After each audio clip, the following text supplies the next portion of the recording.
Hello friends and welcome back to the channel.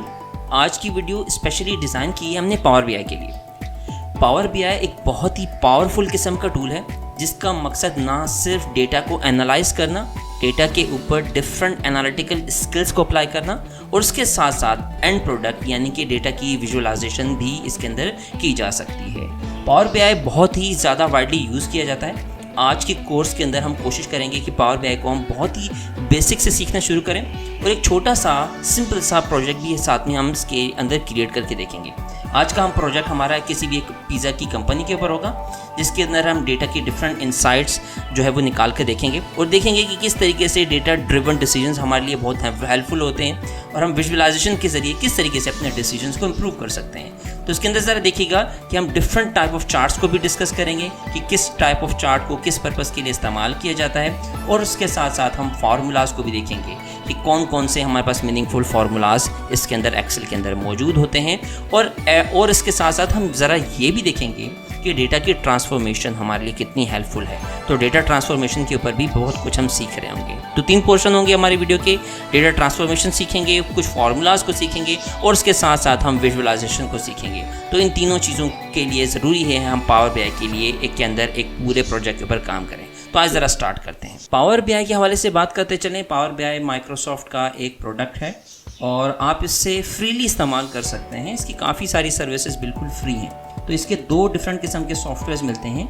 एक तो आप डाउनलोड करके इंस्टॉल कर सकते हैं। अगर आपके पास विंडो का कोई पुराना वर्जन है तो आप इजीली गूगल पे जाके लिखें डाउनलोड पावर बीआई डेस्कटॉप और आपको माइक्रोसॉफ्ट का एक लिंक मिल जाएगा जिसके ज़रिए पावर बीआई डेस्कटॉप को आप इंस्टॉल कर सकते हैं। उसके अलावा अगर आप लेटेस्ट कोई विंडो इस्तेमाल कर रहे हैं तो उसके अंदर माइक्रोसॉफ्ट स्टोर अगर आप ओपन करेंगे सर्च बार में जाके लिखिए माइक्रोसॉफ्ट स्टोर या स्टोर लिखेंगे तो आपके सामने जो है ये इस तरीके का एक इंटरफेस ओपन हो जाएगा और यहाँ से आप डिफरेंट ऐप्स को इंस्टॉल कर सकते हैं। यहाँ पे आप जाके सर्च में लिखिए पावर बीआई और यहाँ से आप पावर बीआई डेस्कटॉप को इंस्टॉल कर सकते हैं।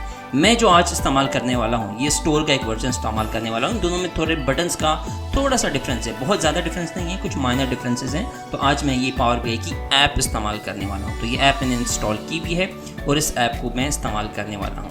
अब हमने क्या काम करना है, अब हमारे पास जो इस वक्त इस डेटा या इस प्रोजेक्ट को इस्तेमाल करने के लिए सबसे पहले डेटा का मौजूद होना बहुत ज़रूरी है जो हमारे पास एक्सेल के अंदर मौजूद है। यही डेटा मैं नीचे डिस्क्रिप्शन में लिंक में दे दूंगा। अगर आपको प्रैक्टिस करनी हो तो आप डेटा वहां से भी डाउनलोड कर सकते हैं। तो ज़रा आइए चले ज़रा हम इस डेटा को इसके साथ कनेक्ट कर लेते हैं। तो यहाँ पे आपको नज़र आ रहा होगा आपने जो डेटा सोर्स है वो प्रोवाइड करनी है अपनी रिपोर्ट को क्रिएट करने के लिए। तो मैं यहाँ पे ब्लैंक डेस्कटॉप को ब्लैंक एक्सेल वर्कबुक को क्लिक कर लेता हूँ। इसके अलावा अगर आप इसके अंदर आएंगे तो आप यहाँ से भी इंपोर्ट डेटा फ्रॉम एक्सेल यहाँ पे भी क्लिक कर सकते हैं। तीसरा ऑप्शन यहाँ पे है गेट डेटा का, आप यहाँ से भी जो है वो उसको सेलेक्ट कर सकते हैं। अगर आपके पास CSV की फ़ाइल है तो आप इस मेन्यू के ज़रिए अपनी फ़ाइल को कनेक्ट कर सकते हैं। मैं यहाँ पे वर्कबुक के ऊपर क्लिक करता हूँ। मैंने डॉक्यूमेंट्स के अंदर यहाँ पे अपनी फ़ाइल जो है वो ऑलरेडी सेव की हुई है। तो ज़रा हम इसे ओपन कर लेते हैं प्रोजेक्ट फाइल्स के अंदर। तो पिज़्ज़ा के नाम से मैंने ये एक्सेल की एक फ़ाइल ओपन की हुई है। अगर आपके पास CSV की फ़ाइल है तो आप इस मेन्यू से भी ऑल फाइल्स पर क्लिक करके और यहाँ से आप इस फाइल को कनेक्ट कर सकते हैं अगर आपके पास CSV की फ़ाइल है। तो यहाँ पर हम ओपन कर लेते हैं तो हमारा जो डेटा है वो इसके साथ कनेक्ट होने लगा है। तो विद इन फ्यू सेकंड्स हमारा डेटा जो है पावर बीआई के साथ कनेक्ट हो जाएगा। तो अब ज़रा देखिएगा कि यहाँ पे हमारे पास एक्सेल की फ़ाइल जो है वो कनेक्ट हो चुकी है। इस वक्त हम मल्टीपल शीट्स के ऊपर काम नहीं करेंगे। हमारा बहुत ही बेसिक किस्म का सॉफ्टवेयर है, हमारा बहुत ही बेसिक किस्म का कोर्स है। तो इसके अंदर हम कोशिश करेंगे कि हम बहुत ही बेसिक किस्म के तमाम ऑप्शंस को सीख सकें। तो नेक्स्ट वीडियो हम इंशाल्लाह जब भी बनाएंगे तो हम पावर बीआई के काफ़ी सारे एडवांस ऑप्शंस को डिस्कस कर रहे होंगे जिसमें रिलेशनशिप्स भी होंगे और जिसमें काफ़ी सारी चीज़ें होंगी। तो आज की वीडियो के अंदर हमारा जो मेन कंसर्न है वो डेटा ट्रांसफॉर्मेशन के फ्यू स्टेप्स हैं और उसके साथ साथ हमने सीखना है डिफरेंट फार्मूलाज़ को जो बहुत ही पावरफुल किस्म के फार्मूलाज़ होंगे और उसके साथ साथ हम विजुअलाइजेशन को। यहाँ से आपने अपनी शीट को सेलेक्ट कर लेना है। इस वक्त मेरे पास pizza.excel की फ़ाइल के अंदर मेरे पास पिज़्ज़ा डेटा के नाम से एक टैब है। तो ये मेरी टैब का नाम है और यही जो है मेरे टेबल का नाम भी बन जाएगा। मैं इसे सेलेक्ट कर लेता हूँ और लोड कर लेता हूँ। अगर ट्रांसफॉर्म डेटा के ऊपर क्लिक करना है तो आप यहाँ से भी डेटा को ट्रांसफॉर्म करके लेकर आ सकते हैं। बट फिलहाल पहले हम लोड कर लेते हैं। ट्रांसफॉर्म के अंदर के स्टेप्स हमें बाद में भी इसके अंदर नज़र आ जाएंगे तो इसमें कोई परेशानी वाली बात नहीं है। तो हम लोड के ऊपर क्लिक करेंगे, विद इन फ्यू सेकेंड्स हमारा जो डेटा है यहाँ पर लोड होना शुरू हो जाएगा और उसका एक मॉडल यानी कि उसका एक जो डायग्राम होती है डेटा की वो भी इसके अंदर क्रिएट हो जाएगी। तो यहाँ पे जो है वो डेटा हमारा लोड होने लगा है। तो जैसा ही लोड होता है हम इसको आगे कंटिन्यू करेंगे।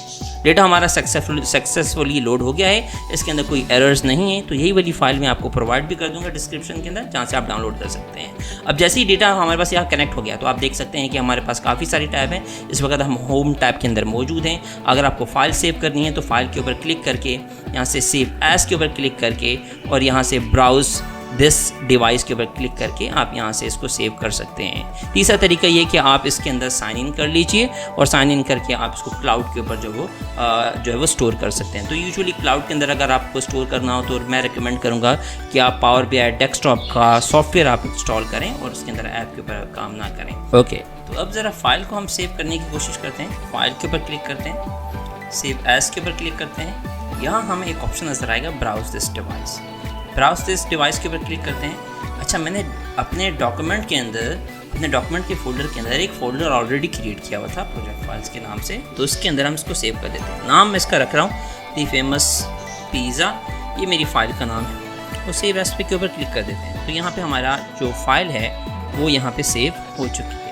जैसा कि मैं आपको पहले भी बता चुका हूँ, दोबारा से रिपीट कर देते हैं। देखिए हमारे पास यहाँ पे जो पावर BI की फ़ाइल होती है इसके अलग अलग व्यूज़ होते हैं। रिपोर्ट व्यू के अंदर हम यूजुअली विजुअलाइजेशन के ऊपर काम कर रहे होते हैं। टेबल व्यू के अंदर हम अपने टेबल को देख सकते हैं, इसके अंदर फार्मूलाज, इसके अंदर मेजर्स अप्लाई कर सकते हैं। और उसके साथ साथ यहाँ पे आपको एक और व्यू नज़र आएगा जो कि हमारा मॉडल का व्यू है। यहाँ पे आपको अपना मॉडल दिख रहा होता है जहाँ से हम डिफरेंट रिलेशनशिप्स और डिफरेंट काम हम इसके अंदर परफॉर्म कर सकते हैं। जो लास्ट हमारी टैब है वो डेक्स क्यूरी के नाम से, यहाँ पे हम अपनी डेक्स की डिफरेंट क्यूरीज़ को लिख सकते हैं। हम आज कोशिश करेंगे कि हम रिपोर्ट व्यू और टेबल व्यू के ऊपर ज़्यादातर काम करें। तो टेबल व्यू के ऊपर हम आ जाते हैं। अच्छा, टेबल व्यू की ख़ास बात यह है कि हम इसके अंदर यूजुअली मेजर्स और इसके अंदर फार्मूलाज या कॉलम के ऊपर हम काम कर रहे होते हैं। अच्छा, टेबल व्यू के अंदर रहते हुए हम एक और काम भी कर सकते हैं जो कि ट्रांसफॉर्म डेटा का है। तो हम सबसे पहले इस वक्त डेटा की ट्रांसफॉर्मेशन के ऊपर जाते हैं। तो डेटा ट्रांसफॉर्मेशन के लिए आपको नज़र आ रहा होगा कि होम टैब के अंदर आपको एक ऑप्शन नज़र आता है डेटा ट्रांसफॉर्म। तो ये बेसिकली पावर क्यूरी का ऑप्शन है। जब आप इसके ऊपर ओपन करते हैं, क्लिक करते हैं, तो आपके सामने पावर क्यूरी एडिटर ओपन हो जाता है। आप ज़रा देख सकते हैं कि आपके पास एक नई विंडो ओपन हुई है। ये एक अलग विंडो है और पीछे पावर BI हमारे पास अलग उसमें ओपन हुआ है। तो ये भी पावर BI के अंदर रहते हुए आप पावर क्यूरी के ऊपर काम कर सकते हैं, जो यूजुअली पहले एक्सेल का फीचर भी है और एक्सेल के अंदर भी आपको ये मिलता है।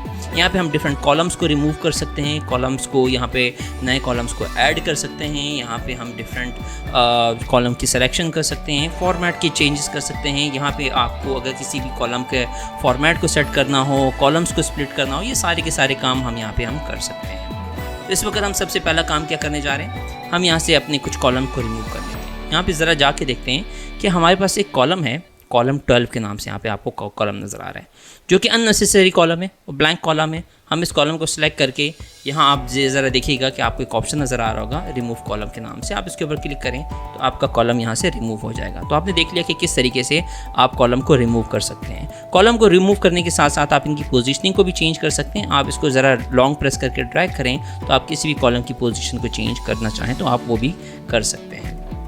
ओके, तो अब हम एक और ऑप्शन ज़रा देखते हैं। यहाँ पे आपको होम टैब के अंदर एक और ऑप्शन नज़र आ रहा है चूज़ कॉलम के नाम से। आप इसके ऊपर क्लिक करें तो आप ज़रा यहाँ पे देख सकते हैं कि आप अपने कुछ कॉलम्स पिक कर सकते हैं जिन कॉलम्स के ऊपर आप काम करना चाहते हैं। तो यहाँ एक कॉलम है पिज़्ज़ा इंग्रेडिएंट के नाम से। ये मुझे अपने डेटा एनालिसिस परफॉर्म करने के लिए नहीं चाहिए।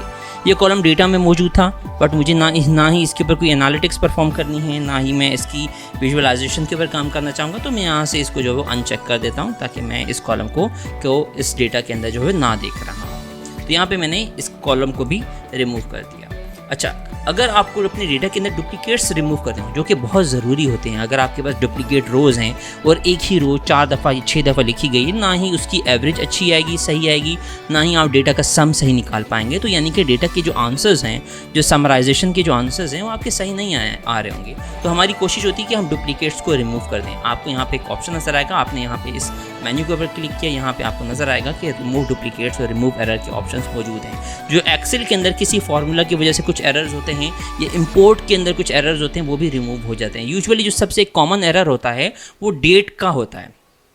डेट का मसला क्यों आता है कि यूजुअली हम एक्सेल में तो किसी भी फॉर्मेट में डेटा एंटर कर देते हैं, बट पावर BI के अंदर आपको चेक करना पड़ता है कि आप किस लोकल के ऊपर इसको डेटा इंपोर्ट कर रहे हैं और आपके जो लैंग्वेज की सेटिंग है वो क्या हुई है। तो आपको बेसिकली लैंग्वेज सेटिंग बाद में करनी पड़ती है अगर इसमें कोई इशू आए। बट हम जिस डेटा के ऊपर काम कर रहे हैं उसमें कोई इशू नहीं है, बट सिर्फ आपको यहाँ नज़र आ रहा है कि ये जो ऑर्डर डेट है ये यहाँ पे नंबर्स के अंदर आ गई है, तो आप इसको भी चेंज कर सकते हैं। तो इसका ऑप्शन भी होता है कि आप ट्रांसफॉर्म के अंदर जाइए, यहाँ पे आपको नज़र आ रहा होगा डेटा टाइप का ऑप्शन नज़र आ रहा है, आप ज़रा देखिएगा। इसको अलग अलग जगह से भी चेंज कर सकते हैं, या आपको मैं बाद में भी दिखा दूँगा। तो आप यहाँ से जाके आप इसे डेट के ऊपर क्लिक करेंगे तो आपका जो डेटा है वो वापस डेट में कन्वर्ट हो जाएगा।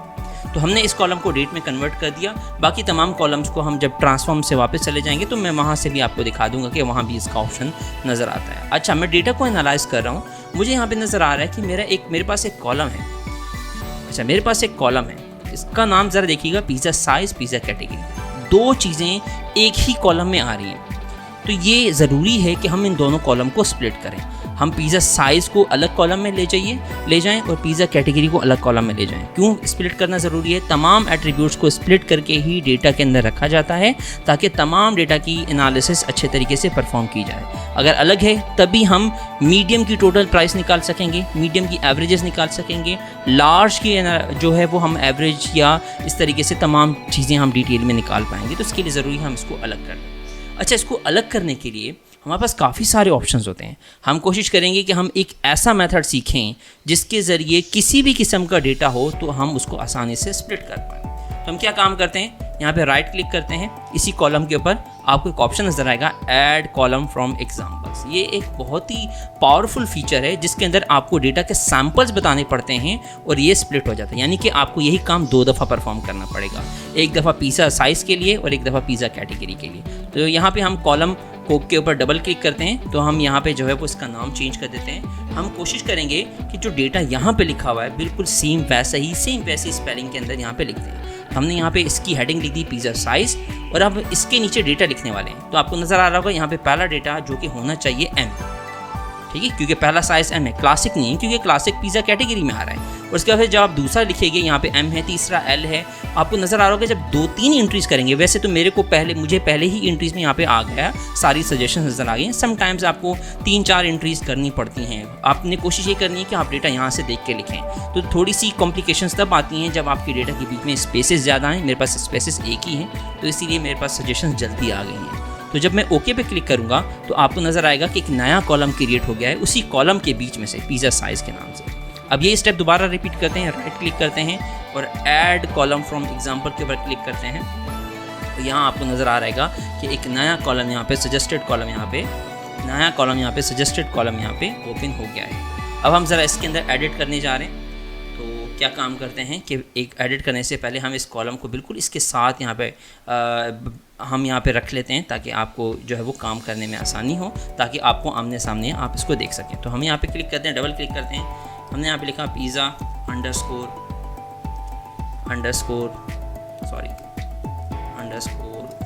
कैटेगरी। कोशिश करेंगे कि स्पेलिंग बिल्कुल सेम। अगर आपने स्पेलिंग बिल्कुल सेम नहीं लिखी तो वो आपको सजेशंस ठीक तरीके से नहीं दे पाएगा।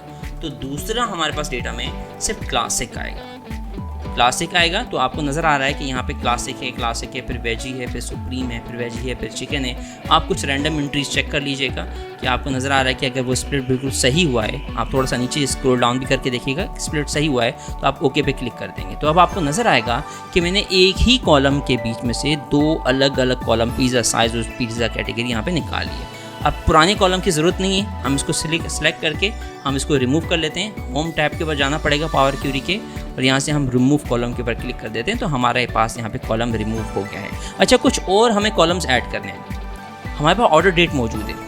हम इस ऑर्डर डेट में से काफ़ी सारी चीज़ें कर सकते हैं। हम यहाँ से डे नेम निकाल सकते हैं, मंथ नेम निकाल सकते हैं, डे नंबर निकाल सकते हैं, ईयर नेम निकाल सकते हैं, सारी चीज़ें की जा सकती हैं। तो उसका आसान तरीका क्या है कि आप ऑर्डर डेट के कॉलम को सिलेक्ट करें। यहाँ पे आपको एक ऑप्शन नज़र आएगा ऐड कॉलम के नाम से।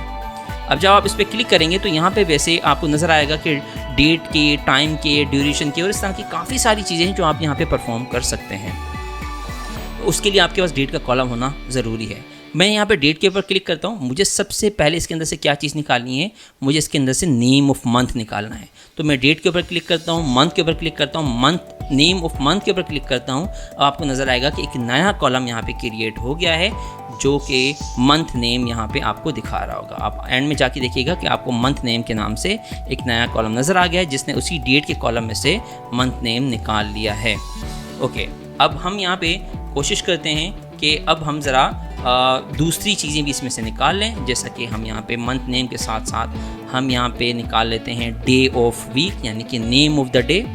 और नेम ऑफ द डे निकाल देंगे तो वो आपको डे का नाम बता देगा। यहाँ पे आपको नज़र आ रहा है यहाँ पे थर्सडे वगैरह। अच्छा, पावर क्यूरी के अंदर एक लिमिटेशन ये होती है कि वो आपको थोड़ा सा लिमिटेड अमाउंट ऑफ डेटा दिखा रहा होता है, तो इसलिए परेशान होने की ज़रूरत नहीं है। मैं थोड़ा सा नीचे स्क्रॉल डाउन करके देख लेता हूँ, यहाँ पे फरवरी भी आ गया, संडे भी आ गया और बाकी सारे नाम यहाँ पे डेज के नाम यहाँ पे शो हो रहे हैं। अच्छा, 2 चीज़ें निकाल ली हैं। अच्छा, एक और चीज़ भी हम निकाल लेते हैं इसमें से, हम इसमें से निकाल लेते हैं मंथ नंबर। मंथ नंबर निकालेंगे तो हम इसके ऊपर भी एनालिसिस डेटा की हम परफॉर्म कर सकेंगे। तो हम यहाँ पे जाते हैं, हम यहाँ पे मंथ निकाल लेते हैं। अब मंथ के अंदर क्या होगा, यहाँ पे आपको मंथ का नंबर नज़र आएगा। 3 चीज़ें निकाली हैं, मंथ नेम, डे नेम और मंथ। 3 चीज़ें हमने निकाली हैं, काफ़ी हैं इतनी सारी चीज़ें। अच्छा, अब यहाँ पे रहते हुए एक और ज़बरदस्त बात यह है कि समटाइम्स आपको कंडीशनल कॉलम्स जो है वो चाहिए होते हैं, या आपको किसी एक कॉलम के बेस के ऊपर दूसरे कॉलम के अंदर वैल्यू चेंज करनी होती है। तो यूजुअली ये काम इफ़ या स्विच की मदद से भी किया जा सकता है, बट यहाँ पे आप बगैर किसी फार्मूला को अप्लाई किए कंडीशनल कॉलम के ज़रिए भी कर सकते हैं। तो ये ऑप्शन आपको नज़र आ रहा होगा कि आप ऐड कॉलम में जाते हैं, यहाँ पे आपको कंडीशनल कॉलम का ऑप्शन नज़र आता है, आप इसके ऊपर क्लिक करते हैं तो आप इस कॉलम के ज़रिए भी जो है कुछ काम कर सकते हैं। अच्छा, हमने क्या काम करना है, हमें यहाँ पे कॉलम का नाम चाहिए, हम इसका नाम रख देते हैं रिमार्क्स टेक्स्ट के नाम से। हमारे पास एक कॉलम ऑलरेडी मौजूद है जो कि रिमार्क्स दिखा रहा है, वो मैं पहले आपको दिखा देता हूँ। पहले हम इसको कैंसिल करके मैं आपको कॉलम दिखा देता हूँ, फिर हम वापस इसके ऊपर आएंगे। अच्छा, हमारे पास एक यहाँ पे कॉलम मौजूद है,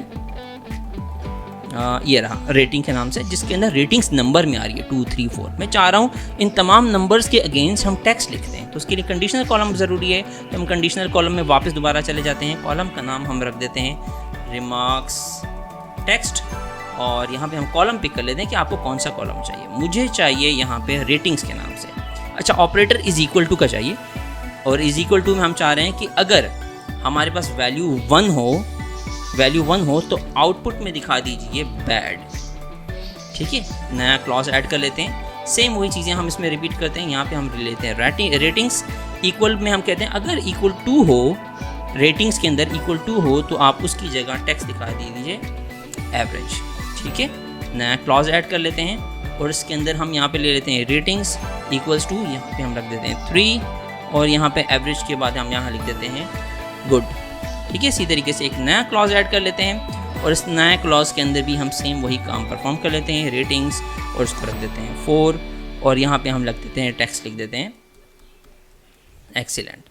तो ये तरीके के ज़रिए, इस तरीके के ज़रिए आप समटाइम्स बग़ैर किसी फार्मूला को इस्तेमाल किए आप यहाँ पे कंडीशनल कॉलम क्रिएट कर सकते हैं। तो यहाँ पे आपको नज़र आ रहा होगा कि ये काम यहाँ पे परफॉर्म हो गया है। ये काम यूजुअली हम वैसे स्विच से करते हैं या एफ से करते हैं। खैर, यहाँ पे हम करने के बाद हम होम की टैब पे वापस आते हैं। यहाँ पे आपको एक कॉर्नर के अंदर ऑप्शन नज़र आएगा क्लोज एंड अप्लाई, जिसके ज़रिए आप यहाँ से पावर क्यूरी को क्लोज़ कर सकते हैं। क्लोज एंड अप्लाई के ऊपर क्लिक करके हम वापस जा सकते हैं। बट जाने से पहले आप ज़रा देख लीजिएगा कि जितने भी आपने स्टेप्स अप्लाई किए हैं, आप किसी भी स्टेप को अंडू करना हो तो यहाँ पे आपको नज़र आएगा कि अप्लाइड स्टेप की यहाँ पे एक नया पैन नज़र आ रहा है। अब यहाँ पे किसी भी स्टेप के ऊपर अगर आप क्लोज पे क्लिक कर देंगे, क्रॉस पे क्लिक कर देंगे तो ये स्टेप्स यहाँ से चेंज हो जाएंगे।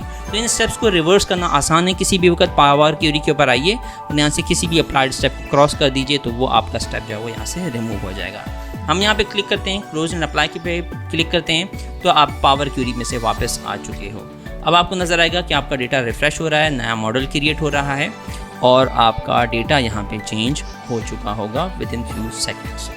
हमारे पास यहाँ पे तकरीबन यहाँ पे नज़र आ रहा है 48,000 रोज़ हैं, और मैंने शायद आपको पहले गलत बता दिया था। हमारे पास यहाँ पे रोज़ 48,000 रोज़ हैं इस डेटा के अंदर। अच्छा, डेटा का जो व्यू हमें नज़र आ रहा है ये रैंडम व्यू है। यहाँ से अगर आपको यहाँ पे इन तमाम को सॉर्टिंग करनी हो, आप यहाँ पे राइट क्लिक करके यहाँ से आप जाके असेंडिंग पे सॉर्ट कर देंगे तो आपका सारा डेटा जो है असेंडिंग ऑर्डर में सॉर्ट हो जाएगा। इस वक्त ये असेंडिंग ऑर्डर में सॉर्ट नहीं हुआ हुआ। ठीक है, फिलहाल मुझे सॉर्ट करने की ज़रूरत नहीं है, मेरे पास यहाँ पे रैंडम डेटा मुझे यहाँ पे नज़र आ रहा है। मैं यहाँ पे डिफरेंट क्यूरीज़ को एक साथ में देख पाऊँगा। ओके, तो मैंने आपको बताया था कि आप किसी भी कॉलम के फॉर्मेट्स को भी चेंज कर सकते हैं। तो दोबारा से हम पावर क्यूरी के बाद यहाँ पे हम ज़रा चेक करते हैं कि किसी भी कॉलम के फॉर्मेट को कैसे चेंज करते हैं। तो आपने किसी भी कॉलम को सेलेक्ट करना है और यहाँ आपको कॉलम टूल की टैब जो है वो ओपन हो नज़र आएगी। आप यहाँ से डेटा टाइप को सेलेक्ट कर सकते हैं। अच्छा, फॉर्मेट अगर आपको जो यहाँ पे दिखाना हो वो आप यहाँ पे चूज़ कर सकते हैं। यूजुअली हम कोशिश करते हैं कि हमारे पास जो फॉर्मेट हो वो थोड़ा सा शॉर्ट हो और शॉर्ट डेट के ऊपर हम यहाँ पे क्लिक कर देते हैं ताकि हमारे पास जो फॉर्मेट है यहाँ पे वो थोड़ा सा शॉर्ट हो ताकि डेटा हम सारे डेटा को देख सकें। तो हमने यहाँ पे फॉर्मेट को थोड़ा सा शॉर्ट यहाँ पे हमने सेलेक्ट कर लिया। बाकी सारे कॉलम के फॉर्मेट को चेक कर लेते हैं। नंबर्स में यहाँ पे मेरे पास होल नंबर में आ रहा है और इसी तरीके से COG पे जाकर चेक करते हैं, ये मेरे पास डेसिमल में आ रहा है। तो कोशिश करते हैं कि जितनी भी प्राइसेस की कॉलम है हम इनके साथ करेंसी का सिंबल भी दिखा दें।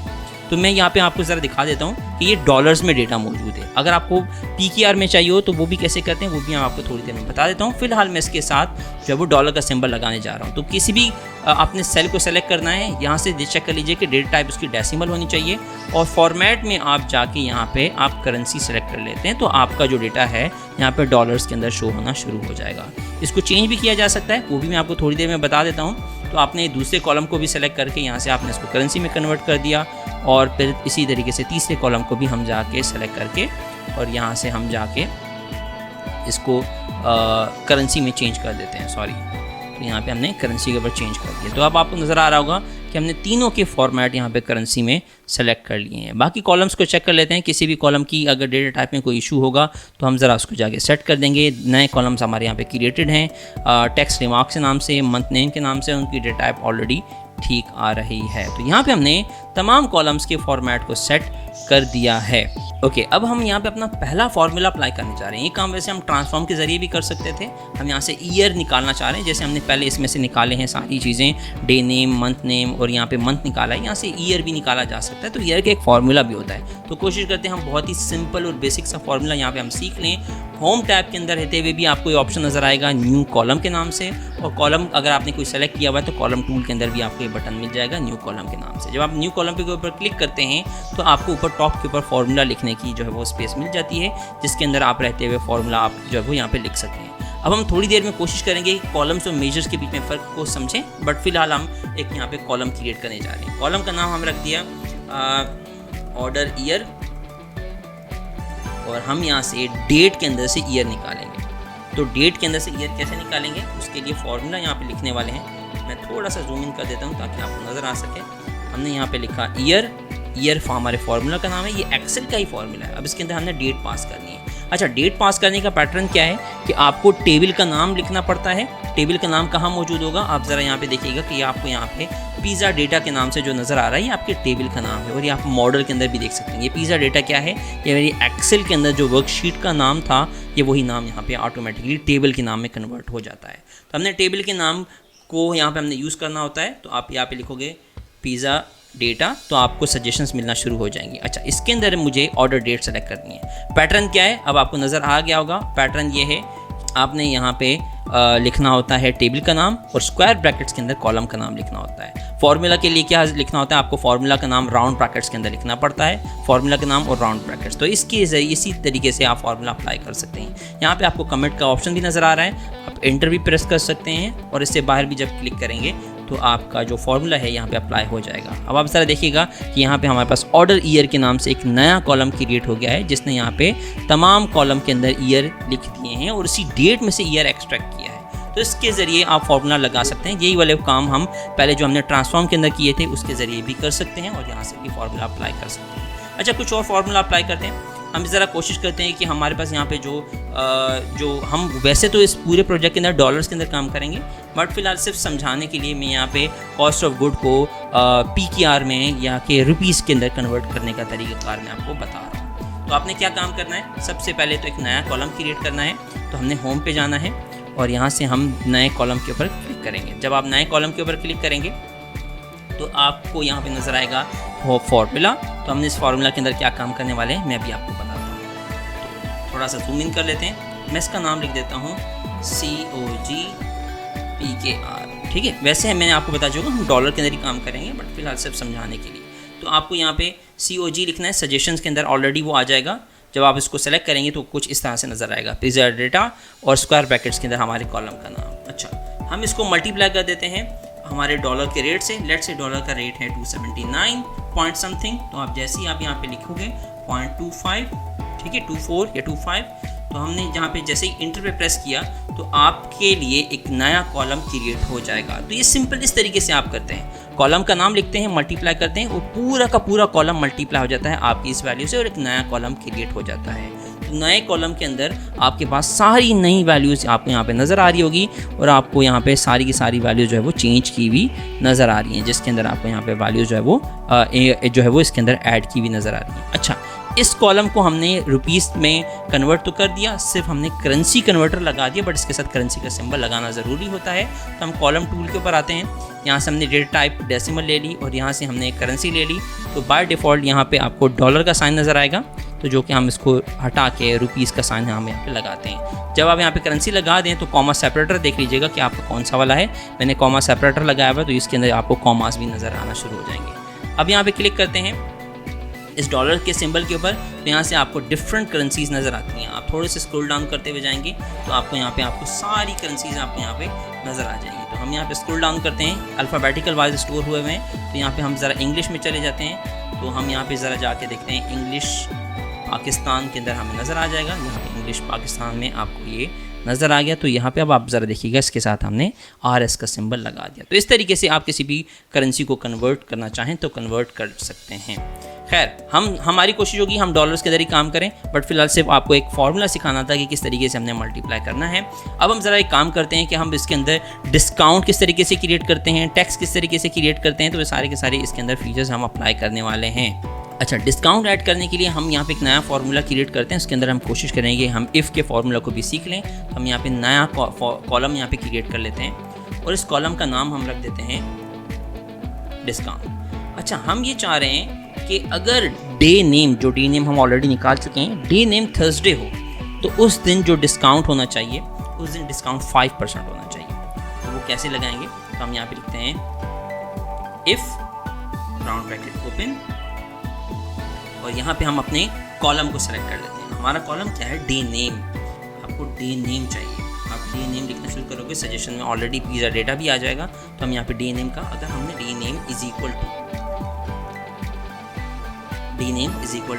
इन्वर्टेड कॉमा के अंदर लिखेंगे, क्योंकि वो टेक्स्ट का कॉलम है तो आपको इन्वर्टेड कॉमा में लिखना ज़रूरी है। हमने कहा अगर डे नेम थर्सडे हो तो क्या करना चाहिए, अगर डे नेम थर्सडे हो तो यहाँ पे हम कॉमा लिख देते हैं। अब आप आ गए रिजल्ट इफ़ ट्रू पे, तो आप यहाँ पे जो भी वैल्यू लिखेंगे वो रिजल्ट इफ़ ट्रू में आएगी। तो हम क्या चाहते हैं, हम ये चाहते हैं कि हमारी जो यूनिट प्राइस है, यूनिट प्राइस के कॉलम के से 5% निकाल लिया जाए। तो 5% के लिए हम क्या मल्टीप्लाई करते हैं, 0.05। तो दूसरा तरीका ये है कि 5/100 भी आप लिख सकते हैं। तो हमने 0.05 लिख दिया, यानी कि अगर डे नेम थर्सडे हो तो उस दिन 5% डिस्काउंट लगा दो। अगर थर्सडे नहीं हो तो क्या काम करें, आप यहाँ पे 0 लिख सकते हैं। तो उससे क्या होगा कि आपके पास 2 वैल्यूज़ यहाँ पे ऐड हो जाएंगी। आप एंटर पे प्रेस करें तो यहाँ पे जिस दिन थर्सडे होगा उस दिन आपको नज़र आएगा कि यहाँ पे डिस्काउंट ऐड हो चुका है। और हम ज़रा जाके कॉलम को भी आपको दिखा देते हैं, जिस दिन थर्सडे है उस दिन डिस्काउंट आ गया, जिस दिन थर्सडे नहीं है उस दिन 0 आ गया। इसी फार्मूला को मज़ीद मॉडिफाई भी कर सकते हैं और इसमें मज़ीद हम इसके अंदर चीज़ें ऐड कर सकते हैं। इफ़ के फार्मूला को हम मज़ीद ऐड करने वाले हैं। अगर हम यहाँ पे 0 ऐड ना करना चाहें, हम यहाँ पे एक और कंडीशन लगाना चाहें, तो कॉमा के बाद हम एक और इफ़ भी ओपन कर सकते हैं। हमने यहाँ पे एक और इफ़ ओपन किया। अब हम ये चाह रहे हैं कि अगर किसी ने सेल की है $20 से ज़्यादा तो उसको आप दे दो 4% डिस्काउंट, ठीक है। तो यानी कि किसी ने अगर $20 से ऊपर की कोई चीज़ खरीदी है तो हम यहाँ पे ले लेते हैं यूनिट प्राइस। अब की बात तो हमने कहा if unit price is greater than equal to 20, यानी कि 20 से ज़्यादा है किसी की यूनिट प्राइस, तो हम क्या काम करेंगे, हम उसको डिस्काउंट लगा देंगे। दोबारा से हम यहाँ पे ले लेते हैं यूनिट प्राइस, दोबारा से लेना पड़ेगा क्योंकि आप यूनिट प्राइस के ऊपर ही जो है डिस्काउंट अप्लाई करने वाले हो। तो हमने यहाँ पे मल्टीप्लाई का सिंबल साथ में लगा दिया और साथ में हम यहाँ पे लगा देते हैं 0.04। तो हम 4% यहाँ पे डिस्काउंट लगाने वाले हैं। जो सबसे पहले चेक किया जाएगा कि अगर थर्सडे का दिन है तो सीधा सीधा सबको 5% लगा दो। अगर थर्सडे का दिन नहीं है तो चेक करो क्या उस पर्सन ने $20 की कोई चीज़ खरीदी है। तो अगर $20 की खरीदी है तो आप उस पर लगा दो 4%। अगर ये दोनों नहीं है केस तो फिर 0 लगा दो, ठीक है। तो हम यहाँ पे राउंड ब्रैकेट क्लोज कर लेते हैं। 2 राउंड ब्रैकेट क्लोज करनी पड़ेंगी, क्यों? क्योंकि ये हमारे पास जो है डबल फार्मूला है इफ़ का। तो आपको ये अभी यहाँ पे फार्मूला नज़र आ रहा होगा, मैं दोबारा से दिखा देता हूँ। फार्मूला ये है हमारे पास, इफ़ थर्सडे है तो लगा दो 5%। दोबारा से हमने इफ़ ओपन किया, इफ़ यूनिट प्राइस $20 से ज़्यादा है तो आप यूनिट प्राइस के ऊपर ही लगा दो। तो हम जब एंटर प्रेस करेंगे तो आपके सामने एक नया कॉलम यहाँ पे जो है, कॉलम तो ऑलरेडी क्रिएट हो चुका था, बट उस कॉलम के अंदर वैल्यूज़ आपको नज़र आ रही होंगी कि जहाँ कहीं पे भी जो यूनिट प्राइस है वो $20 से ज़्यादा है तो उसके पैसे अलग होंगे, जहाँ नहीं है तो वहाँ डिस्काउंट कोई भी नहीं अप्लाई किया गया। तो इसके ज़रिए एक बहुत ही कॉम्प्लेक्स किस्म का इफ़ का फॉर्मूला मैंने आपको सिखा दिया। अब हम ज़रा मज़ीद आगे चलते हैं और यहाँ पे हम टैक्स ऐड करते हैं। टैक्स के लिए हम कोशिश करेंगे बहुत ही सिंपल सा फॉर्मूला हम यहाँ पे लगा के देखें। अब हम यहाँ पे होम के ऊपर जाते हैं, न्यू कॉलम के ऊपर क्लिक करते हैं। सिंपल हम टैक्स क्या लगाएंगे, टैक्स की सिर्फ 2 ही कंडीशन लगाएंगे ताकि आपको ज़्यादा परेशानी ना हो। तो हम यहाँ पे इस कॉलम का नाम रख देते हैं टैक्स वैल्यू, और हम इसके अंदर क्या चेक करेंगे, हम चेक करते हैं कि इफ़ अगर unit price is greater then 10, यानी कि $10 से ज़्यादा है, तो सिंपली आप उसको क्या लगा दो 5%। तो 5% लगाने के लिए आपको किसी वैल्यू से मल्टीप्लाई करना पड़ेगा। तो आप दोबारा से यूनिट प्राइस का कॉलम सेलेक्ट करते हो। क्यों दोबारा से सेलेक्ट करेंगे, क्योंकि आपने इसी से ही तो आपने निकालना है, इसी का ही तो 20% है या 10% है या 5% है। अच्छा, हम अपने टैक्स का रेट डिफाइन करते हैं कि अगर किसी ने $10 से ज़्यादा की कोई चीज़ खरीदी है तो उसके ऊपर आप लगा दो 2% टैक्स। तो 2% के लिए से 2 नहीं लिखा जाएगा, 0.02 लिखा जाएगा। ठीक है, तो अगर किसी ने इससे कम चीज़ खरीदी है तो आप उस पर कोई भी टैक्स ना लगाएं, तो हम उसको 0 लगा देते हैं। तो ये एक सिंपल सी हमारे पास यहाँ पे इफ़ की कंडीशन है जिसमें सिर्फ एक ही कंडीशन आ रही है, सॉरी। तो हमने यहाँ पे लगा दिया। अब आपको नज़र आ रहा है कि ये हमारे पास इफ़ का फॉर्मूला है। हम एंटर पे प्रेस करते हैं तो आपके पास यहाँ पे एक नया कॉलम ऐड हो जाएगा टैक्स वैल्यू के नाम से, और जहाँ कहीं पे भी $10 से नीचे होगा, आई गेस यहाँ पे हमारे पास $10 के नीचे वैल्यू नहीं है, if I am not wrong. तो यहाँ पे ज़रा चेक कर लेते हैं, यहाँ पे हमारे पास कहीं 0 आ रहा है, आई गेस नहीं आ रहा। ओके, खैर कोई बात नहीं। अच्छा, हमने यहाँ पे टैक्स अप्लाई कर दिया, तो हमने 2 कॉलम के ऊपर इफ़ की कंडीशंस लगा दी हैं। तो हमने इफ़ के फॉर्मूला को बहुत अच्छे तरीके से सीख लिया। फाइल को सेव कर लेते हैं और फिर हम आगे चलते हैं कि अब हम आखिरी तकरीबन फार्मूला लगाने वाले हैं जो बहुत इंपॉर्टेंट है। तो हम यहाँ पे न्यू कॉलम के ऊपर अगेन क्लिक करते हैं। अब हमें टोटल प्राइस चाहिए। हमारे पास टैक्स भी मौजूद है, हमारे पास डिस्काउंट भी मौजूद है, हमारे पास ऑलरेडी यहाँ पे जो है मौजूद है दूसरा कॉलम जो कि हमारे पास यूनिट प्राइस का है। तो हम ज़रा इन तमाम को कैलकुलेट करके एक फ़ाइनल प्राइस यहाँ पे निकाल लेते हैं। ऑलरेडी हमारे पास टोटल प्राइस के नाम से मौजूद था, बट हमने यहाँ पे क्योंकि इसके अंदर कुछ एडिशंस किए हैं तो हम इसमें सारी चीज़ें चेंज कर लेते हैं। ठीक है, तो हम यूनिट प्राइस को दोबारा से पिक कर लेते हैं। तो उसके लिए हमारे पास फार्मूला क्या होगा, हम यहाँ पे रख देते हैं फाइनल प्राइस या नेट प्राइस, जो भी लिखते हैं हम नेट प्राइस लिख देते हैं, नेट प्राइस। और यहाँ पे हम क्या काम करेंगे, हम यहाँ पे लिखते हैं यूनिट, कॉलम का नाम आप लिखना शुरू करेंगे तो सजेशन में खुद ही आ जाएगा। तो हमने यहाँ पे लिख दिया यूनिट प्राइस, इसके अंदर हमने ऐड करना है टैक्स। तो हमने लिखा जैसे ही टैक्स, तो हमारे पास यहाँ पे आपको नज़र आ जाएगा टैक्स का कॉलम, और हम इसमें से माइनस करेंगे डिस्काउंट। तो हमने यहाँ पे ये लिख दिया, ये हमारा फॉर्मूला है कि हम इसके अंदर टैक्स की वैल्यू जमा कर देंगे, ऐड कर देंगे और यहाँ पे डिस्काउंट माइनस कर देंगे। तो क्या होगा कि आपको नेट प्राइस का कॉलम यहाँ पे मिल जाएगा। तो नया कॉलम हमारे पास यहाँ पे क्रिएट हो चुका है नेट प्राइस के नाम से। तो इस तरीके से हम बहुत ही ज़बरदस्त किस्म के बहुत ही अच्छे और पावरफुल फार्मूलाज हम इसके अंदर अप्लाई कर सकते हैं अपने पावर बीआई के अंदर। ओके, तो हमने यहाँ पे जो है काफ़ी सारे फार्मूलाज अप्लाई करके देख लिए। हमने सिंपल एडिशन सब्ट्रैक्शन भी करके देख लिए, साथ में इफ़ के फार्मूलाज को भी अप्लाई करके देख लिया। अभी थोड़ी देर में हम कुछ और इंपॉर्टेंट फार्मूलाज यानी कि एग्रीगेट फार्मूलाज के ऊपर हम जाएंगे, बट उसके लिए हम ज़रा जाते हैं रिपोर्ट को ज़रा सेट करके देख लीजिए। तो हम ज़रा चलते हैं रिपोर्ट व्यू के ऊपर और यहाँ से हम जो है रिपोर्ट का कुछ एक व्यू सेट कर देते हैं ताकि हम सारे फार्मूलाज को यहाँ पर ऐड कर सकें। तो यहाँ पर हम रहते हुए सबसे पहले हम यहाँ पे टेक्स्ट बॉक्स ऐड करते हैं। तो टेक्स्ट बॉक्स के ऊपर आ जाएंगे तो टेक्स्ट बॉक्स के ऊपर जब आप क्लिक करेंगे तो आपके सामने यहाँ पे एक बॉक्स अपीयर हो जाएगा। तो इस बॉक्स को आपने सेट करना है। हम यहाँ पे जो है वो से सेट कर देते हैं और यहाँ पे हम एडजस्ट कर लेते हैं। इस टेक्स्ट बॉक्स को ड्रैग करना इतना आसान नहीं होता, बट यहाँ से आपको प्रॉपर्टीज़ के ज़रिए आप इसकी पोजीशनिंग सेट कर सकते हैं। या दूसरा तरीका ये कि सबसे पहले टेक्स्ट बॉक्स ही ऐड करें। अच्छा, टेक्स्ट बॉक्स हमने ऐड कर दिया। हम इसके अंदर लिख देते हैं हेडिंग दी फेमस पिज़्ज़ा, और इस फिर बाद में इस टेक्स्ट को सिलेक्ट करके यहाँ से हम इसका फ़ॉन्ट साइज़ भी इंक्रीज़ कर सकते हैं। यहाँ पे हमने फ़ॉन्ट साइज़ कर दिया 32 बोल्ड और इसको सेंटर अलाइन कर दिया। अच्छा, अगर आपको इसके बैकग्राउंड को फॉर्मेट करना हो तो आप क्या काम करेंगे, बैकग्राउंड के ऊपर क्लिक करेंगे। यहाँ पे विजुअलाइजेशन के अंदर आपको फॉर्मेट रिपोर्ट का ऑप्शन नज़र आ रहा होगा। हमने टेक्स्ट यहाँ पे ऐड कर दिया। अब हम यहाँ पे जाएंगे बिल्ड विजुअल्स पे। यहाँ पे आपको इस कैनवास की सेटिंग के काफ़ी सारे ऑप्शन नज़र आ रहे हैं। यहाँ से आप पेज इन्फॉर्मेशन देख सकते हैं, पेज नेम यहाँ पे चेंज कर सकते हैं, कैनवास की सेटिंग यानी कि कैनवास का साइज़ यहाँ पे एडजस्ट कर सकते हैं कि आपको किस साइज़ में कैनवास चाहिए। ख़ास करके अगर आप इस रिपोर्ट्स को प्रिंट करने वाले हो तो आप यहाँ से अपनी सेटिंग भी चेक कर सकते हैं। और इसके बाद कैनवास बैकग्राउंड में जाते हैं। यहाँ से आप बैकग्राउंड के ऊपर कुछ भी इमेज लगाना चाहते हैं, कोई भी लोगो लगाना चाहते हैं, वो आप भी कर सकते हैं। और उसके ज़रिए फिर बाद में इसकी ट्रांसपेरेंसी को कम करके लोगो को यहाँ पर डिस्प्ले करवा सकते हैं। वॉलपेपर में जाके आप यहाँ से इसका वॉलपेपर भी सेट कर सकते हैं। आप यहाँ पे इमेज लगा दें जो बैकग्राउंड के ऊपर फिट हो जाएगी। अगर आप इसका सिंपल कलर चेंज करना चाहते हैं तो आप यहाँ से कोई भी एक कलर यहाँ पे अप्लाई कर सकते हैं। हम कोशिश करते हैं कि यहाँ पे हम एक सिंपल सा कलर यहाँ पे अप्लाई कर दें, और वो हमने यहाँ पे अप्लाई कर दिया। किसी भी बॉक्स का अगर आपने कलर चेंज करना हो तो आप बॉक्स को सिलेक्ट करके इसके भी ऑप्शंस को चेंज कर सकते हैं। उसके लिए आपने बॉक्स को सिलेक्ट कर लिया।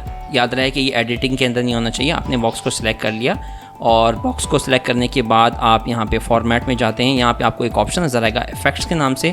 आप यहाँ से जाके आप इसके भी कलर चेंज करना चाहें, आप यहाँ पे भी कलर इसके सेट कर सकते हैं। आपको जो भी कलर यहाँ पे सेट करना है आप यहाँ पे कलर इसका सेट कर सकते हैं। ठीक है, टेक्स्ट का कलर चेंज करना है, आप इस टेक्स्ट को सेलेक्ट करके आप यहाँ से फ़ॉन्ट के अंदर जाके आप इसका टेक्स्ट जो है वो चेंज कर सकते हैं। तो हमने यहाँ पे टेक्स्ट अप्लाई कर दिया। अब आपको नज़र आ रहा है कि अब हमने यहाँ पे सिंपल इसका टेक्स्ट और इसका बैकग्राउंड यहाँ पे एडजस्ट कर दिया। अब हम चाहते हैं कि यहाँ पे टॉप के ऊपर कुछ डैशबोर्ड के ऊपर कुछ चीज़ें नज़र आनी चाहिए, यानी कि टोटल सेल नज़र आए, टोटल एवरेज नज़र आए। तो उसके लिए हम मेजर्स क्रिएट करेंगे। तो हमें जाना पड़ेगा वापस टेबल में। अच्छा, याद रहे मैंने आपसे पहले जिक्र किया था कि हम कॉलम और टेबल के अंदर हम कॉलम और मेजर के अंदर हम डिफरेंस को ज़रूर समझेंगे।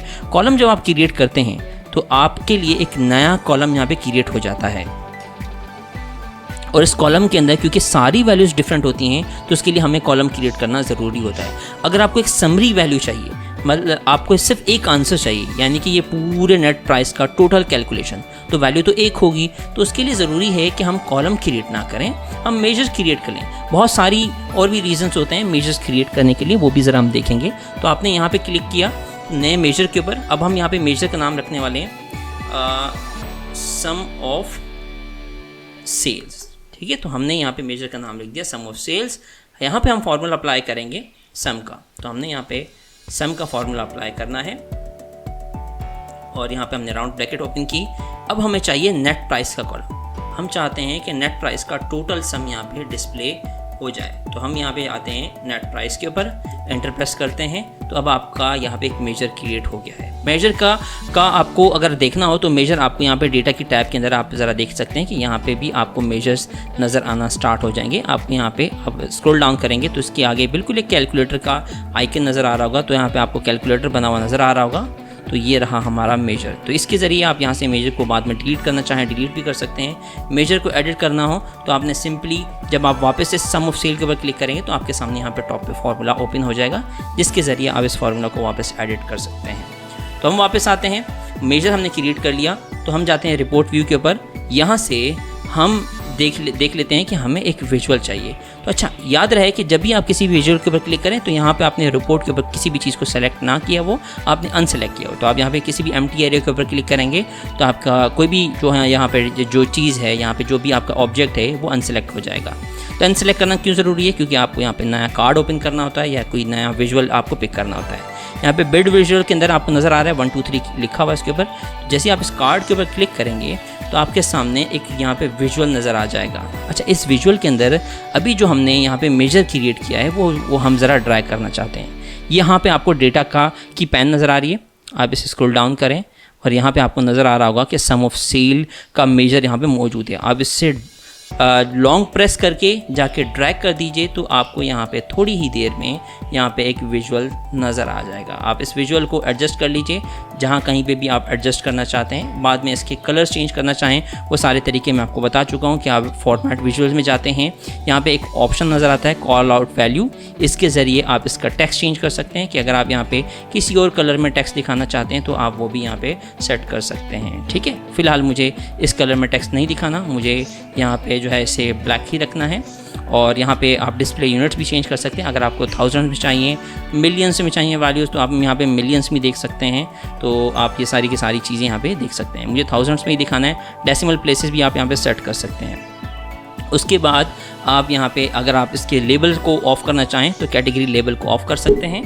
और यहाँ से आप देख सकते हैं कि अगर आपने इसको ऑन कर दिया तो यहाँ से आप इसका फ़ॉन्ट साइज़ भी चेंज करना चाहें चेंज कर सकते हैं। जनरल में जाते हैं, यहाँ पे आपको टाइटल नज़र आता है, टाइटल हम इसका ऑन कर लेते हैं और टाइटल के अंदर हम अपनी मर्ज़ी का टेक्स्ट लिखना चाहें लिख सकते हैं। हम यहाँ पे लिख देते हैं टोटल सेल्स, ठीक है। तो टाइटल हमने यहाँ पे लिख दिया। अच्छा, टाइटल जो लिख दिया तो टाइटल के बाद हमें किसी और चीज़ की ज़रूरत नहीं है, यानी कि जो नीचे सम ऑफ सेल लिखा हुआ है हमें इसकी ज़रूरत नहीं है, वो भी हम ज़रा यहाँ से बाद में इसको रिमूव कर देंगे। टाइटल को लिखने के बाद इसकी हम अलाइनमेंट इसकी सेंटर अलाइन कर देते हैं। टाइटल का जो साइज़ है वो हम इंक्रीज़ कर देते हैं, उसको 20 पे रख देते हैं ताकि वो थोड़ा सा विजिबल हो। अच्छा, हम वहाँ पे वापस जाते हैं कैटेगरी लेबल के ऊपर, तो कैटेगरी का लेबल हम यहाँ पे हटा देते हैं। अब आपको नज़र आ रहा होगा कि यहाँ पे टोटल सेल्स टॉप पे लिखा हुआ नज़र आ रहा है। तो इसी के ज़रिए यहाँ पे वापस विजुअल्स में जाते हैं, यहाँ पे जनरल में जाते हैं, यहाँ पे आपको और भी काफ़ी सारे ऑप्शन नज़र आएंगे। इफेक्ट्स में जाके यहाँ पे आपको अगर इसका कलर चेंज करना हो तो आप यहाँ पे इसका कलर भी चेंज करना चाहें तो वो भी चेंज कर सकते हैं। तो हम कोशिश करते हैं इसका कोई एक नियरेस्ट कलर यहाँ पे रख दें ताकि वो विजिबल हो। ओके, तो मैंने ये कलर यहाँ पे सेट कर लिया। ऑल्दो कलर कम्बिनेशन मेरी इतनी अच्छी नहीं है, तो आप उम्मीद है कि जब आप प्रोजेक्ट बनाएंगे तो आप अपना जो है वो कलर कम्बिनेशन बहुत अच्छे रख पाएंगे। खैर, हमने यहाँ पे टोटल सेल्स यहाँ पे ऐड कर दिया, तो हम एक और यहाँ पे कार्ड क्रिएट करते हैं, कॉपी करते हैं, पेस्ट करते हैं। अब हमारे पास यहाँ पे एक और कार्ड यहाँ पे आ गया, तो हम यहाँ पे इसी के ज़रिए कॉपी पेस्ट करके भी यहाँ पे कार्ड नए क्रिएट कर सकते हैं। और इसी तरीके से यहाँ पे जब क्लिक करते जाएंगे तो नए कार्ड्स क्रिएट हो जाएंगे। अच्छा, दूसरे कार्ड के अंदर नया मेजर ऐड करते हैं। वापस जाते हैं डेटा में अब जल्दी से, क्योंकि हम काफ़ी सारी चीज़ें सीख चुके हैं तो अब हमारी थोड़ी सी स्पीड बेहतर होनी चाहिए। हम नया मेजर के ऊपर क्लिक करते हैं और एक नया मेजर हम बनाने वाले हैं। अब की बार हम यहाँ पे एवरेज सेल्स निकालेंगे। यहाँ पे हम लिख देते हैं एवरेज सेल्स। इसी तरीके से मिनिमम के लिए MIN का फॉर्मूला होता है, एवरेज के लिए पूरा हम एवरेज लिखते हैं। मैक्सिमम वैल्यू चाहिए अगर आपको तो MAX करके आप यहाँ पे निकाल सकते हैं। तो यहाँ पे हम नेट प्राइस ले लेते हैं और राउंड ब्रैकेट बंद कर देते हैं और इंटर प्रेस कर देते हैं। अब आपको यहाँ पे नज़र आएगा कि एवरेज सेल का जो मेजर है वो क्रिएट हो चुका है। वापस चले जाएंगे रिपोर्ट में, जैसे ही हमारा ये क्रिएट होता है रिपोर्ट में वापस चले जाते हैं। यहाँ पे हमारे पास कार्ड क्योंकि क्रिएट हुआ है। अच्छा, हमने जो दूसरा कार्ड क्रिएट किया था हम उस पर क्लिक करते हैं। यहाँ से फील्ड में सम ऑफ सेल ऑलरेडी ऐड हुआ है, आप ज़रा देख सकते हैं यहाँ पे फील्ड में सम ऑफ सेल ऑलरेडी ऐड हुआ है। तो हम ज़रा इसको यहाँ से रिमूव कर देते हैं और एवरेज सेल यहाँ से हम सर्च में जाके लिखते हैं AV और यहाँ से हम एवरेज सेल यहाँ पे ड्रैग कर देते हैं, या यहाँ ड्रैग कर दें या इसी के ऊपर ड्रैग कर दें, तब भी आपको नज़र आ जाएगा। ठीक है, अगर आपको थाउजेंड्स में दिखानी है आप थाउजेंड्स में दिखा सकते हैं, अगर आपको उसकी वैल्यू चेंज करनी है वो भी आप जाके वैल्यू चेंज कर सकते हैं। मैं जा रहा हूँ यहाँ से इसके लिए कॉल आउट वैल्यू में और यहाँ से मुझे थाउजेंड्स में नहीं दिखाना, मुझे यहाँ पे नन कर देना है। तो मैं यहाँ पे वैल्यू को देख सकता हूँ कि ये थाउजेंड्स में नहीं है, जो एग्जैक्ट नंबर है वो यहाँ पे डिस्प्ले हो रहा है। तो दो यहाँ पे ऐड कर चुका हूँ। अच्छा, इसका लेबल क्योंकि हमने कॉपी किया था तो ये लेबल हमारे पास वही था, लेबल को भी हमने जाके यहाँ पे चेंज कर देते हैं। तो हम यहाँ जाते हैं टाइटल में, सॉरी टाइटल की बात कर रहा हूँ, लेबल तो हमने इसके ऑफ किए में, तो हम यहाँ पे जाके एवरेज सेल्स लिख देते हैं। ठीक है, तो हमने यहाँ पे इसके ज़रिए कॉपी पेस्ट करके हमने सिर्फ और सिर्फ इसका डेटा चेंज किया और इसका लेबल चेंज किया, तो बिल्कुल सेम एग्जैक्ट उसके जैसे दो ऐड हो चुके हैं। तो इस तरीके से जो है हम मेजर यहाँ पे ऐड करते हैं। ओके, अब हम एक नया यहाँ पे कार्ड ऐड करने वाले हैं जो कि KPI कहलाता है। तो हमारी कोशिश होगी कि यहाँ पे हम एक KPI का कार्ड भी क्रिएट कर लें। तो KPI के लिए आपको ये नज़र आ रहा होगा कि KPI की परफॉर्मेंस इंडिकेटर के नाम से आपको यहाँ पे कार्ड मिलता है। तो बहुत ही ज़बरदस्त विजुअल है, तो हम ज़रा इसको भी यहाँ पे ऐड कर लेते हैं। हमने यहाँ पे ऐड कर लिया। इस KPI के लिए आपको क्या क्या चीज़ें चाहिए होती हैं वो आपको पहले मेजर में बनानी पड़ती हैं। आपको यहाँ पे एक तो वैल्यू चाहिए जो कि हमारे पास ऑलरेडी मौजूद है, जो हम यहाँ पे सेलेक्ट कर लेते हैं। वैल्यू हमारे पास कौन सी है, नेट प्राइस के नाम से। जब आप इसको ड्रैग करेंगे इस वैल्यू के ऊपर तो आपको यहाँ पे नज़र आएगा कि ये सम ऑफ नेट प्राइस के अंदर कन्वर्ट हो चुका है। तो हमने यहाँ पे सम ऑफ नेट प्राइस ही रहने दिया। ट्रेंड एक्स के ऊपर हमें क्या चाहिए, हम यहाँ पे ले लेते हैं मंथ। यहाँ पे हम ले लेते हैं मंथ, पिक कर लेते हैं। हमें चाहिए ट्रेंड एक्स के ऊपर मंथ। यूजुअली ट्रेंड के अंदर हमें किसी भी मंथ का डेटा दिखाना होता है, तो ये लास्ट मंथ का डेटा ऑलरेडी दिखा रहा है, लास्ट मंथ का। अच्छा, हम क्या चाह रहे हैं टारगेट के अंदर, हमने ये सोचा कि जो आपका आखिरी महीना है उसकी कोई एक टारगेट की कोई एक वैल्यू होनी चाहिए। मैं ये चाह रहा हूँ कि मेरे पास 11th मंथ यानी कि नवंबर की जो सेल्स है उस सेल्स में अगर हम उस सेल्स में थोड़ा सा इंक्रीमेंट देखें तो हमारा टारगेट होना चाहिए। तो इंक्रीमेंट कितना होना चाहिए, यानी कि एग्जैक्ट नवंबर की सेल तो आपको नहीं चाहिए ना, नवंबर की सेल्स में से थोड़ी सी ग्रोथ चाहिए। या तो आपका अगर आपको डबल चाहिए तो आप फिर 2 से मल्टीप्लाई कर दीजिए। लेट से आपके पास नवंबर की सेल्स आपके पास आ रही है $2,000, तो आप क्या चाहेंगे कि आपके पास जो दिसंबर की सेल है वो 2000 के बजाय $3,000 आनी चाहिए, ये $2,500 आपकी सेल्स होनी चाहिए। तो ये आपका टारगेट है। तो टारगेट आपको डिफ़ाइन खुद करना होता है। तो हमने जाना है टेबल व्यू के अंदर, हम चाह रहे हैं कि हमारे पास जो सेल्स है वो 1.5 हो, यानी कि उसका इंक्रीमेंट हो। अगर आपके पास $2,000 की सेल्स आई थी नवंबर में, तो उसका 1.5 यानी कि एटलीस्ट 2500 जो आपके पास सेल्स है वो होनी चाहिए। तो ये हमने खुद से आइडेंटिफाई कर लिया। हम यहाँ पे न्यू मेजर के ऊपर क्लिक करते हैं, तो हमें सबसे पहले यहाँ पे वैल्यू यहाँ पे फेच करनी है। तो मैं आपको पहले यहाँ पे यूज़ दिखा देता हूँ कैलकुलेट के फॉर्मूला का। तो हम यहाँ पे निकाल लेते हैं सेल्स, फॉर्मूला हम लिखने वाले हैं सेल्स ऑफ नवंबर, यानी कि हमें सबसे पहले चाहिए नवंबर के मंथ की सेल, सिर्फ और सिर्फ नवंबर के मंथ की। तो उसके लिए पावरफुल फार्मूला कैलकुलेट का इस्तेमाल करेंगे, और कैलकुलेट के अंदर हम सम का फार्मूला का इस्तेमाल करेंगे, क्योंकि आपको चाहिए नेट प्राइस का सम। नेट प्राइस का सम तो चाहिए, बट फिल्टर लेवल क्या है? फिल्टर लेवल ये है कि आपके पास मंथ जो है, यहाँ पे हमारे पास ऑलरेडी कॉलम बना हुआ था, एक मंथ नेम के नाम से और एक मंथ के नाम से। ये 2 कॉलम आपके पास ऑलरेडी मौजूद थे। तो हम यहाँ पे मंथ ले लेते हैं कि आपके पास मंथ कौन सा होना चाहिए, 11 होना चाहिए। यहाँ पे हम कैलकुलेट को देखते हैं और यहाँ पे हम ओके पे प्रेस करते हैं, तो अब आपका यहाँ पे एक कॉलम क्रिएट होना शुरू हो जाएगा, मेजर क्रिएट होना शुरू हो जाएगा, जो सिर्फ और सिर्फ नवंबर की मंथ की सेल्स दिखाएगा। तो हम यहाँ पे देख लेते हैं कि सेल्स ऑफ नवंबर के नाम से हमारे पास यहाँ पे कॉलम क्रिएट हो चुका। तो हम वापस जाते हैं रिपोर्ट व्यू के ऊपर, और यहाँ हम याद रहे कि KPI का जो हमने बनाया था ये भी हमने कंप्लीट नहीं किया, क्योंकि इसमें हमें टारगेट ऐड करना है। बट फिलहाल क्योंकि हमने कैलकुलेट का हमने सीखा है फॉर्मूला, तो हम ज़रा उसको लगा के भी चेक कर लेते हैं। तो उसके लिए हम एक अलग कार्ड क्रिएट करते हैं, जिसको हम थोड़ी देर में डिलीट कर देंगे। तो हमने यहाँ से इसको अनसेलेक्ट किया, कार्ड के ऊपर क्लिक किया, तो आपको यहाँ पे कार्ड नज़र आएगा। तो इसके अंदर हम क्या ड्रैग करने वाले हैं, सेल्स ऑफ नवंबर। तो हमने यहाँ पे नवंबर की सेल्स यहाँ पे ड्रैग कर दी है। तो ये आपको नज़र आ रहा है कि आपकी नवंबर की सेल जो है वो $2.41 है। और ये जो हमने KPI ऐड किया था, इसने क्या काम किया, सम ऑफ नेट प्राइस निकाल दिया, और आपके पास जो लास्ट वैल्यू है मंथ की वो यहाँ पे दिखा रहा है, यानी कि हमारे पास ये है। तो हम चाह रहे हैं कि नवंबर के महीने का एटलीस्ट हाफ इंक्रीमेंट हो, तो हमें कुछ ऐसा मेजर क्रिएट करना है। तो हम वापस जाते हैं टेबल व्यू के ऊपर, उसी सम ऑफ सेल्स के फार्मूला को ओपन करते हैं, इसी फार्मूला को हम कॉपी कर लेते हैं। ठीक है, अब हम एक नया मेजर क्रिएट करने वाले हैं। अब हमने नया मेजर क्रिएट किया, ये हमें KPI के लिए ख़ास तौर पे चाहिए कि हमारे पास नवंबर की सेल्स का थोड़ा एटलीस्ट हमें ग्रोथ नज़र आए। तो उसके लिए हम यहाँ पे लिख देते हैं, पहले इस पूरे फार्मूला को सिलेक्ट करके हम पहले वाला जो कॉपी किया था हम उसको हटा लेते हैं, और यहाँ पे सेल्स ऑफ नवंबर जो नज़र आ रहा है इसको हम हटा देते हैं। इसकी जगह लिख देते हैं टारगेट वैल्यू। ठीक है, आपकी टारगेट वैल्यू क्या है, इसमें वैल्यू क्या आ रही है, इस फार्मूला में, इस फार्मूला के अंदर नवंबर की सेल्स आ रही है। हम चाह रहे हैं नवंबर की सेल्स में मल्टीप्लाई कर दो, 1 से मल्टीप्लाई कर दो तो एग्जैक्ट नवंबर की सेल आएगी। अगर आप 1.5 से मल्टीप्लाई कर दो तो एटलीस्ट उसमें ग्रोथ आपको शो होगी। ठीक है, जो मैं आपको ऑलरेडी बता चुका हूँ। अगर आपको दिखानी है कि पिछले महीने के अंदर 2000 सेल्स हैं, तो उसके दूसरे महीने के अंदर एटलीस्ट 2500 तक पहुँचे तो 1.25 से करेंगे।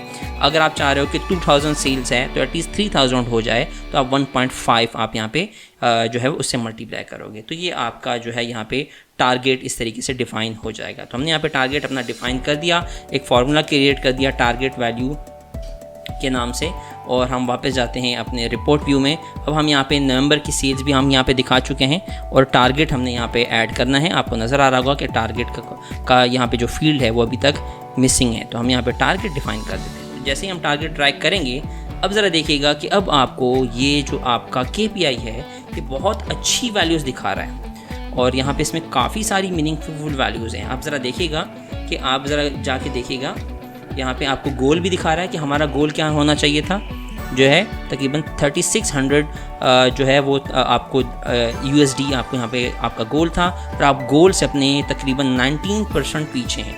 तो KPI आपको ये सारी चीज़ें दिखा सकता है। हमारी नवंबर की सेल्स भी यहाँ ये है, और हमारे पास ये हमारी टारगेट वैल्यू है ये भी यहाँ पे मौजूद है। तो इस तरीके से आप अपने KPI के कार्ड को भी ऐड करना चाहें, आप यहाँ पे KPI कार्ड को भी ऐड कर सकते हैं। ठीक है, हम सबको एडजस्ट कर लेते हैं। हमने यहाँ पे एडजस्ट कर दिया। ठीक है, एवरेज सेल्स को, हमारी एवरेज सेल्स कितनी आ रही है, और हम अपने टारगेट को भी देख लेते हैं कि हमारा टारगेट क्या होना चाहिए था। और हमने यहाँ पे अपने नवंबर के महीने की सेल्स को भी इसके साथ हमने यहाँ पे एडजस्ट कर लिया। आप चाहें तो यहाँ पे एक और KPI ऐड कर सकते हैं, यानी कि अपनी एवरेज सेल्स को भी डिफाइन कर सकते हैं कि आपकी एवरेज सेल्स जो है क्या थी, जो आपके 11th मंथ के अंदर सेल्स है वो 12 मंथ में अचीव हो रही है नहीं हो रही, आप वो भी चेक कर सकते हैं, आप इसमें ऐड कर सकते हैं। तो अपना टारगेट यहाँ पे अपने खुद सेट कर सकते हैं। ओके, तो हमने यहाँ पे 3 डिफरेंट कार्ड्स बना लिए, और इसी कार्ड्स के ज़रिए हमने ना सिर्फ सम का फार्मूला सीखा, बल्कि हमने इसके साथ साथ एवरेज का फार्मूला भी सीखा, और इसके साथ साथ हमने कैलकुलेट का पावरफुल फार्मूला भी सीखा। हम इस वक्त सारे फार्मूलाज तो अप्लाई नहीं करेंगे, बट आपके पास काफ़ी सारे और फार्मूलाज होते हैं, जैसे कि आप काउंट का फार्मूला भी लगा सकते हैं, आप कंकेट के ज़रिए 2 कॉलम को ऐड कर सकते हैं, लेफ़्ट के ज़रिए लेफ़्ट की वैल्यूज़ निकाल सकते हैं, राइट की वैल्यूज़ निकाल सकते हैं, और भी काफ़ी सारे फार्मूलाज होते हैं, लेंथ का फार्मूलाज होता है। तो हम ये सारे के सारे फार्मूलाज नहीं सीखने वाले। वापस आते हैं अपने प्रोजेक्ट की तरफ। तो अब हम क्या काम करते हैं कि अब हम यहाँ पे डिफरेंट विजुअल्स लगाने की तरफ जाएंगे। ओके, तो अब हमारा पहला विजुअल जो है, हम उसके लिए सेटअप क्या काम करते हैं कि हमें यहाँ पे एक मैप लगाना है। मैप के लिए हमारे पास ऑलरेडी एक कॉलम मौजूद है, जो कि हमारे पास सिटी के नाम से है, सिटी का कॉलम मौजूद है। मैप एनेबल करने के लिए आपको फाइल पे क्लिक करना पड़ता है।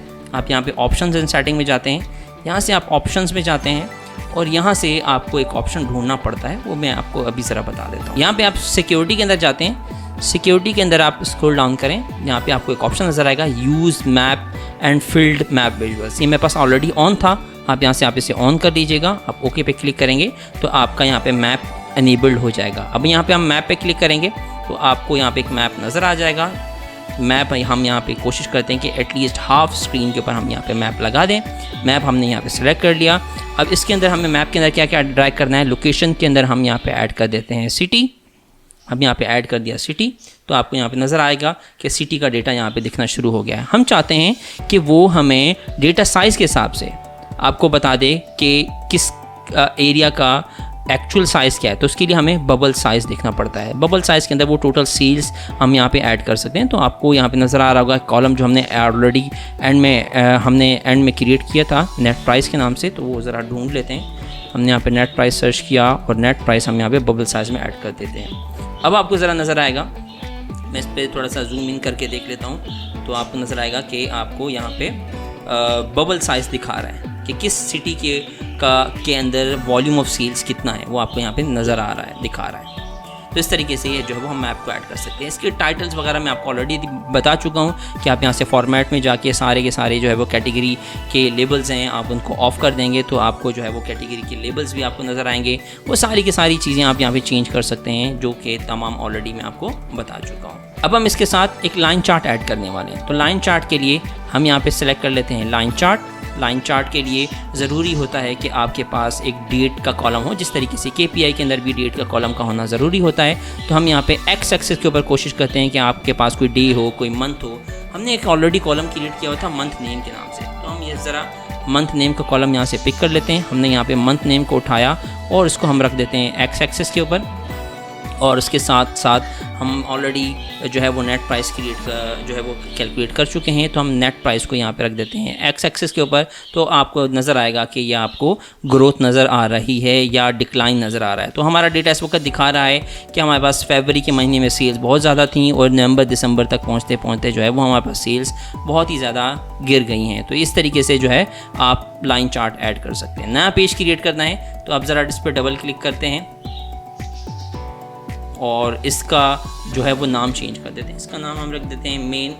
आपको अगर कभी भी इसका नाम चेंज करना हो तो आप यहाँ पे चेंज कर सकते हैं। हमने यहाँ पे लिख दिया मेन और उसके बाद फिर हमने प्लस पे क्लिक किया। अब आपको एक नया विजुअल यहाँ पे क्रिएट करने का ऑप्शन नज़र आ रहा होगा। हम यहाँ पे जल्दी से बाकी सारे विजुअल्स क्रिएट कर लेते हैं ताकि वीडियो का टाइम सेव हो। अब यहाँ पे हम सिटी वाइज एनालिसिस देखने जा रहे हैं कि सिटी वाइज सेल्स कितनी हो रही हैं। तो उसके लिए हम बार चार्ट ले लेते हैं। तो बार चार्ट यहाँ पे हमने सेलेक्ट कर लिया। हमारी कोशिश होगी कि बार चार्ट के अंदर हम ज़रा दिखा सकें कि आपकी सिटीज़ के ऊपर सेल्स कितनी हैं। तो हम यहाँ पे जो है वो नेट प्राइस यहाँ पे हम ले लेते हैं। नेट प्राइस ले लेते हैं हम एक्स एक्सिस के ऊपर और यहाँ पे हम एक कॉलम ले लेते हैं सिटी का। सिटी को हम रख देते हैं वाई एक्सिस के ऊपर। तो वाई एक्सिस के ऊपर हमने सिटी रखा, एक्स एक्सिस के ऊपर हमने यहाँ पे नेट प्राइस रख दिया, तो आपको यहाँ पे नेट प्राइस दिखा रहा है। अगर आपने नेट प्राइस को कन्वर्ट करना हो, आप इसके ऊपर क्लिक करके आप यहाँ पे एवरेज सेल्स भी चेक कर सकते हो, ठीक है, वो भी आप देख सकते हो। यहाँ पे आप मिनिमम मैक्सिमम भी आप देख सकते हो, सारी की सारी चीज़ें यहाँ पे चेक की जा सकती हैं। खैर, हम वापस सम के ऊपर आते हैं। अब आपको दिखा रहा होगा कि जो आपका डेटा है, आपको दिखा रहा होगा कि आपकी मिनिमम सेल्स कितनी है किस सिटी की, तो आप यहाँ पे वो भी चेक कर सकते हैं। यहाँ पे हम थोड़ा सा जूम इन कर लेते हैं ताकि हम डेटा को क्लियरली देख सकें और पेजेस को भी हम इस तरह से शिफ्ट कर सकें। ओके, तो हमने यहाँ पे थोड़ा सा जूम इन कर लिया। ये जूम इन का ऑप्शन आपको नज़र आता है जो कि आपकी रिपोर्ट को जूम इन या जूम आउट करके दिखा देता है, ठीक है। तो हम वापस इसी तरीके से एडजस्ट कर लेते हैं ताकि आप तमाम चार्ट्स को इक्वल और इवन फॉर्म में आप लगा सकें। तो हमने यहाँ पे जो है सम ऑफ सिटी यहाँ पे दिखा दिया बार चार्ट के अंदर। अब एक नया चार्ट, अब इस नए चार्ट के अंदर हमें प्रॉफिट का कॉलम चाहिए। प्रॉफिट का कॉलम हमारे पास ऑलरेडी मौजूद नहीं है, हमारे पास COG मौजूद है, कॉस्ट ऑफ गुड्स, और हमारे पास जो है वो फाइनल प्राइस यानी कि यूनिट प्राइस मौजूद है।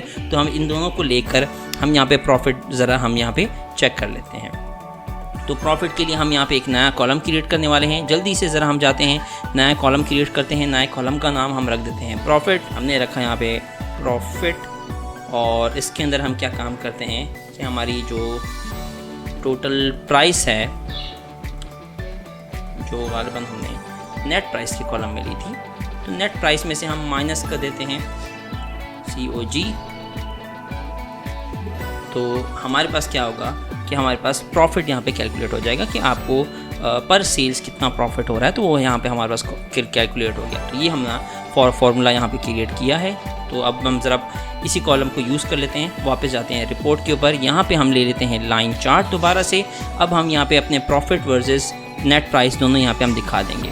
तो यहाँ पे हम एक्स एक्सिस के ऊपर हम सबसे पहले वापस हम यहाँ पे पिक कर लेते हैं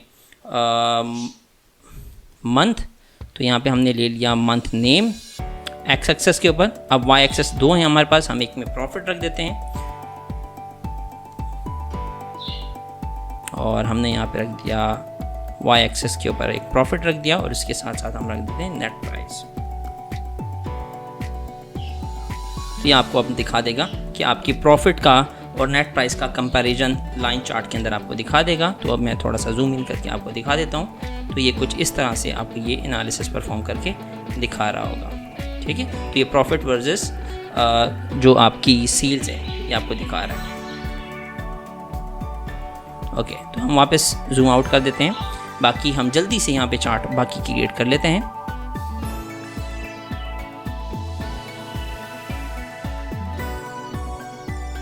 अच्छा, हमारे पास पिज़्ज़ा कैटेगरी का एक ऑप्शन है, तो उसके लिए हम यहाँ पे एक फनल चार्ट क्रिएट कर लेते हैं। ज़रा हम उसको देखते हैं। यूजुअली तो इसके अंदर जो स्टेज वाइज जो चीज़ें होती हैं वो हमें दिखानी होती हैं, स्टेज वाइज जो प्रोसेसेस होते हैं वो दिखाने होते हैं, बट हम इसके लिए भी हम क्रिएट कर सकते हैं। तो हम यहाँ पे कैटेगरी के अंदर ले लेते हैं।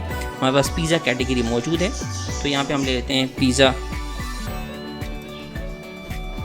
कैटेगरी। तो पिज़्ज़ा कैटेगरी हमने यहाँ पे सर्च किया, हमने कैटेगरी के अंदर इसको ड्रैग कर दिया, और उसके साथ साथ हम ले लेते हैं नेट प्राइस। नेट प्राइस का कॉलम हमारे काफ़ी इंपॉर्टेंट कॉलम है, तो हम यहाँ पे हमने क्लिक कर दिया। तो अब आपको नज़र आ रहा होगा कि आपकी जो पिज़्ज़ा कैटेगरीज़ हैं उसके जो उसके सामने जो उसकी जो प्राइसेस हैं वो आपको यहाँ पे दिखाई जा रही हैं। तो मैं ज़रूर जूम इन करके आपको दिखा देता हूँ। अब आपको नज़र आ रहा होगा कि आपके यहाँ पे क्लासिक, सुप्रीम, चिकन और वेजी, आपको यहाँ पे इसकी टोटल सेल्स कितनी हैं वो सारी आपको दिखाई जा रही है। उस हिसाब से हमारा जो क्लासिक है वो सबसे बेस्ट परफॉर्मिंग पिज़्ज़ा है। हम ज़रूर जूम आउट कर देते हैं। यहाँ पे हम एक और कॉलम ऐड करने वाले हैं, चार्ट ऐड करने वाले हैं। तो हम वापस आ गए अपने व्यू के ऊपर, और हम एक और चार्ट इस वक्त क्रिएट करने वाले हैं।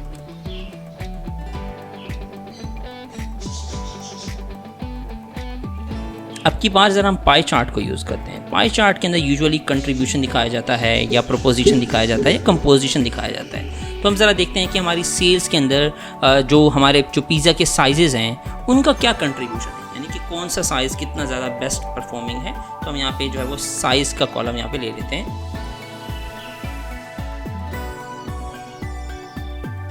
और इसके साथ साथ हम यहाँ पे प्राइस का कॉलम यानी कि जो हमारे पास नेट प्राइस है वो ज़रा हम यहाँ पे ले लेते हैं। तो अब आपको दिखा रहा होगा कि आपकी जो तमाम की तमाम सेल्स हैं उसका क्या कंट्रीब्यूशन है। तो हम ज़रा इस चार्ट को ज़रा चेक कर लेते हैं। तो ये आपको चार्ट दिखाई दे रहा है। ये सारा का सारा चार्ट आपको यहाँ पे शो हो रहा है कि किस साइज़ के ऊपर कितना आपके पास सेल्स, किस साइज़ के ऊपर कितनी सेल्स आपके पास ये हो रही है। तो हम ज़रा जूम आउट कर लेते हैं, यहाँ पे फिट करना चाहें तो हम फिट ऑन द स्क्रीन कर लेते हैं। अब यहाँ पे हमने काफ़ी सारे चार्ट्स क्रिएट कर लिए हैं। न्यू पेज पे क्लिक करते हैं तो और हम कौन कौन से चार्ट को यूज़ कर सकते हैं वो ज़रा हम देख लेते हैं। अच्छा, यहाँ पे हम ज़रा ऐड करके देखते हैं ट्री मैप को। तो ट्री मैप हमने क्रिएट किया, कोशिश करते हैं कि इसको पूरे पेज के ऊपर ही क्रिएट कर लें। तो ट्री मैप के अंदर हम क्या क्या दिखा सकते हैं। ट्री मैप के अंदर हम ज़रा ले लेते हैं, हमारे पास कॉलम कौन कौन से हैं। हमारे पास पिज़्ज़ा नेम आ रहा है, तो हम ज़रा पिज़्ज़ा नेम को उठा के देख लेते हैं। पिज़्ज़ा नेम हम कैटेगरी में रख लेते हैं और उसके साथ साथ वही हमारा जो सिमिलर कॉलम चलता हुआ आ रहा है नेट प्राइस का, तो हम यहाँ पे जो है वो नेट प्राइस का कॉलम भी इसके साथ साथ ऐड कर लेते हैं। नेट प्राइस ले लिया तो यहाँ पे नेट प्राइस हम डिटेल्स के अंदर, वैल्यूज़ के अंदर ऐड कर लेते हैं। अब आपको नज़र आएगा कि तमाम पिज़्ज़ाज़ के यहाँ पे आपको दिखा रहा है कि किसकी कितनी सेल्स हैं। अब इस डेटा को फ़िल्टर करना हो तो आप यहाँ पे फ़िल्टर में जाते हैं, यहाँ पे पिज़्ज़ा नेम के ऊपर यहाँ पे आप किसी भी स्पेसिफिक को सेलेक्ट या अनसेलेक्ट कर सकते हैं। लेट्स से अगर आपको यहाँ पे सिर्फ 2 चाहिए तो आप यहाँ पे 2 या 3 या 4 जितने भी आपको डेटा दिखाने हैं वो दिखा सकते हैं। एक और भी ऑप्शन होता है टॉप फिल्टरिंग का, तो टॉप n में जाके टॉप 10 या बॉटम वैल्यूज़ आप दिखा सकते हैं। मैं यहाँ पे दिखा देता हूँ टॉप 10 और यहाँ पे वैल्यू के अंदर सेल प्राइस के हिसाब से रख लेता हूँ, टोटल प्राइस के हिसाब से आप मुझे फ़िल्टर करके दे दो। तो ये आपको यहाँ पे टॉप 10 यहाँ पे रिजल्ट्स दिखा रहा है। हम ज़रा अपनी वीडियो को ख़त्म करने वाले हैं, जल्दी से ज़रा एक और विजुअल यहाँ पे हम क्रिएट करके देख लेते हैं, फिर हम ज़रा अपनी वीडियो को एंड करेंगे। अच्छा, इस विजुअल के अंदर हम क्या काम करने वाले हैं, इस विजुअल के अंदर हम जो है वो मल्टीपल कॉलम्स को यूज़ करने वाले हैं। तो हम यहाँ पे जो है वो अपना एक यहाँ पे चार्ट ले लेते हैं, उस चार्ट को जो है वो कोशिश करते हैं कि पूरे पेज पर लगा दें। तो अब ज़रा मैं आपको दिखा देता हूँ कि इसके अंदर क्या क्या करने वाले हैं। तो सबसे पहले हम पिज़्ज़ा साइज़ ले लेते हैं और उसको हम ड्रैग कर देते हैं लेजेंड्स में, और उसके साथ साथ अब हमें कंपैरिजन चाहिए पिज़्ज़ा नेम का। तो हम यहाँ पे ज़रा देख लेते हैं कि पिज़्ज़ा नेम, यहाँ पे कॉलम को सर्च कर लेते हैं।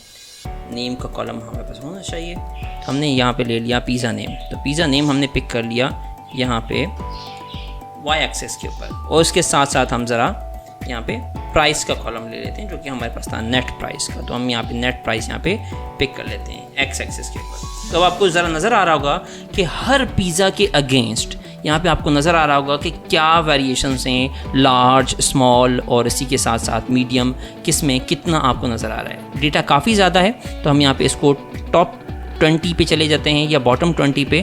तो यहाँ पे हम चले जाते हैं टॉप n में। तो अगर आपको बॉटम पे चाहिए तो हम यहाँ पे बॉटम के जो है वैल्यूज़ हैं, लेट्स से 5 चाहिए, तो हम यहाँ पे नेट प्राइस के हिसाब से नेट प्राइस ड्रैग करके अप्लाई फ़िल्टर पे क्लिक करते हैं। तो आपको बॉटम की 5 वैल्यूज़ आपको यहाँ पे नज़र आ रही होंगी। तो हम यहाँ पे क्रिएट कर चुके हैं। याद रहे कि यहाँ पे ये जितने भी इमेजेस लगी होती हैं, जितने भी विजुअल्स होते हैं, सारे इंटरैक्टिव होते हैं। आप इन सब को सेलेक्ट कर सकते हैं। अगर आपको मल्टीपल सेलेक्ट करना है तो आप कंट्रोल का बटन प्रेस करके रख सकते हैं, तो आप यहाँ पे मल्टीपल सिलेक्शन कर सकते हैं। तो उसके साथ साथ जितने भी विजुअल्स होते हैं वो सारे के सारे फ़िल्टर होते हैं। बट हम अगर इस वक्त फ़िल्टर ना करना चाहें और उसके अलावा यहाँ पे स्लाइसर ऐड करना चाहें तो उसका तरीक़ेकार मैं आपको बता देता हूँ। पहले मैं समझा देता हूँ स्लाइसर है क्या। यहाँ पे हम क्लिक करते हैं और एक नया ऑप्शन ऐड करते हैं। स्लाइसर का काम ये है कि आपका ये जितना भी डेटा है, ये सारे के सारे डेटा को जो है यहाँ पे आप उसको फ़िल्टर करके देख सकते हैं। ठीक है, तो हम यहाँ पे इसको फ़िल्टर करने की कोशिश करते हैं।